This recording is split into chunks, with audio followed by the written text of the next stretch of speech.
నాకు ఎక్కువ కన్ఫ్యూజన్ వద్దు. నేను ఎక్కువ రీసెర్చ్ చేయను. అట్లాంటి ఒక ప్లేస్ చెప్పండి. ఏదైతే నెక్స్ట్ 3 ఇయర్స్‌లో బూమ్ అయితదో అక్కడ పోయి నేను ఇన్వెస్ట్ చేస్తా అంటుర్రు. అట్లాంటి ప్లేస్ ఏంటండి? హైదరాబాద్‌ని గనుక మనం ఒక 5 రోడ్స్ ఆర్ 6 రోడ్స్ అనుకున్నాం అనుకోండి. బాంబే హైవే సాచురేట్ అయిపోయిందండి. అంటే కొంచెం సాచురేషన్ అంటే పెరుగుతుంది, బట్ డబ్బులు ఎక్కువ ఉండాలి.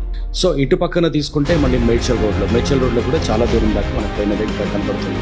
సో అక్కడ నుండి కనుక మనం పక్కకు వస్తే మనకు విజయవాడ హైవే నుండి శ్రీశైలం రోడ్ వరకు ఉన్నది కాదు, ఇటు బెంగళూరు హైవే. సో ఇప్పుడు ఉన్నది ఏంటంటే అక్కడ నుండి ఒక పార్ట్ ఆఫ్ ఇట్ నుండి విజయవాడ హైవే మీద మటుకు ఫ్యూచర్ అంతా అక్కడ ఎలా అయినా డెఫినెట్గా అది అలా మూవ్ అయి తీరాల్సిందే.